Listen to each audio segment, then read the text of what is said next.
Vamos a ver para finalizar el enlace las propiedades.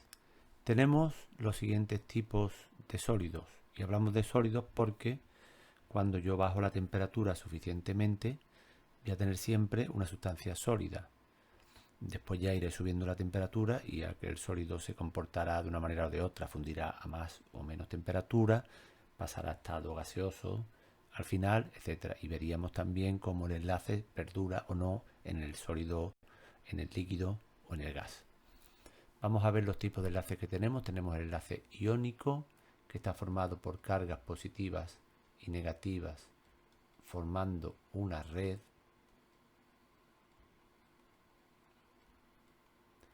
Este sería el iónico.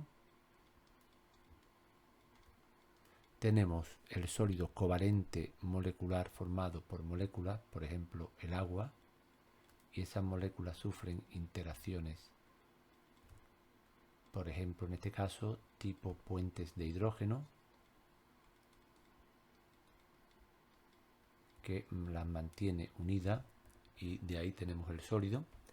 Puede ser covalente también macromolecular, en el que las uniones son entre átomos, por ejemplo el diamante, y esos átomos forman una sola molécula. O podemos tener un sólido metálico en el que tendremos unos restos positivos que están rodeados de una nube electrónica que los mantiene unidos haciendo de cemento. Esta nube electrónica hace de cemento por aquí con todos estos restos positivos. Este sería el molecular, sería el macro molecular y este el metálico. Vale. Punto de fusión. Punto de fusión.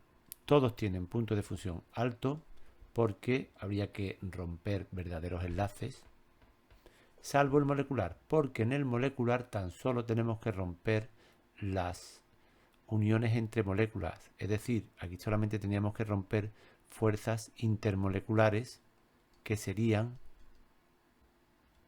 bastante más pequeñas que las que corresponden a un enlace verdadero. Por tanto, es más fácil de fundir un sólido molecular. También sería el punto de ebullición bajo, ¿no? Intervalo líquido hasta ebullición. Aquí habría que ver, para ver el intervalo líquido de temperatura, es decir, si hay muchos grados de temperatura en que permanece el líquido o pocos grados de temperatura. Por ejemplo, el agua va desde 0 grados a 100 grados, serían 100 grados de intervalo desde que es líquido hasta que es gas.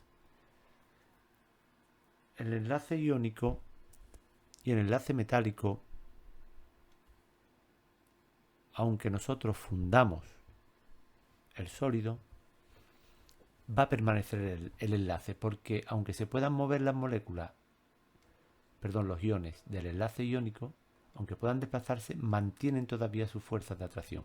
Y aunque puedan desplazarse también los restos positivos, van a mantener con la nube electrónica el enlace. Luego, en estado líquido, sigue habiendo enlace iónico y metálico y por tanto el intervalo hasta que pasa a estado de vapor es bastante grande. Desde que funde hasta que hierve, digamos, es bastante grande el intervalo, porque en el estado líquido sigue habiendo fuerzas de atracción debidas al enlace.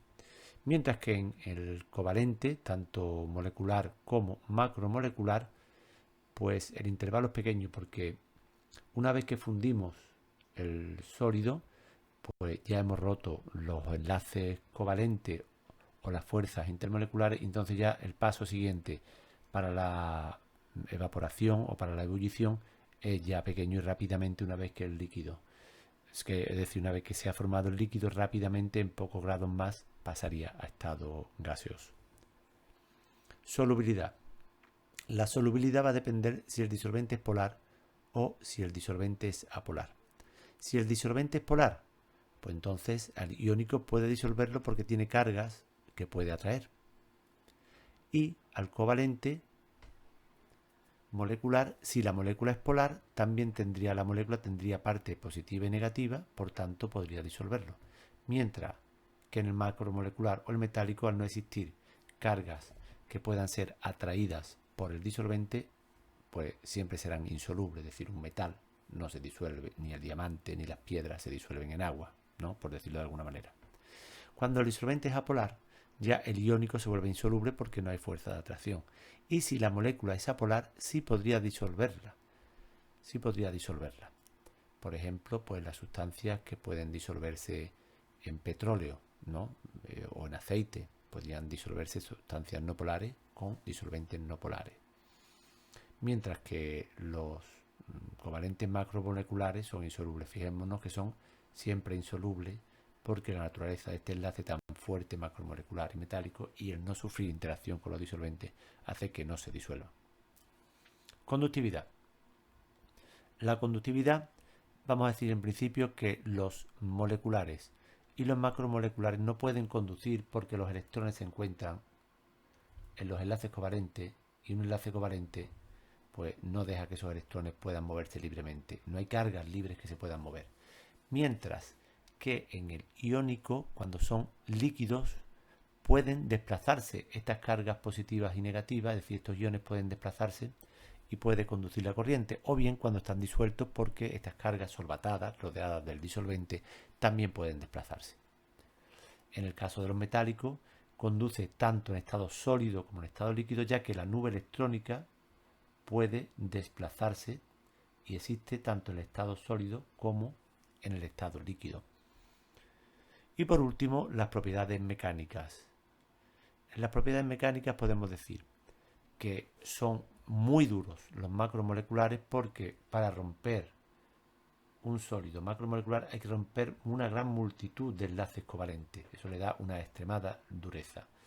En los metálicos, que también son duros, la principal propiedad mecánica es que son maleables porque podemos desplazar unos átomos con respecto a otros y el enlace sigue persistiendo. Esto no puede ocurrir en el resto de enlaces, solamente ocurriría en el metálico. Los macromoleculares son blandos porque es fácil separar las uniones de las fuerzas intermoleculares y eso le da pues esta propiedad de que no suelen ser duros nunca, siempre son sólidos blandos. Y los iónicos son duros también porque para romper un sólido iónico habría que terminar con un enlace iónico, un enlace fuerte, pero son frágiles. Son duros, pero son frágiles porque cuando desplazamos con respecto una fila con respecto a otra, puede quedar negativo con negativo y negativo con negativo se repelerían, por tanto se producirían repulsiones en cuanto se rompiera o se alterara esta estructura y eso haría que el cristal se quebrara. Entonces eso es el resultado. Como resultado daría pues la fragilidad. Si damos un martillazo a un sólido iónico, pues en cuanto que ya no coinciden por las vibraciones, no coinciden las cargas positivas frente a las negativas, pues se produce ya la ruptura. Se pueden repeler incluso. ¿De acuerdo? Bueno, pues eso es todo y aquí termina el enlace. Hasta el próximo tema.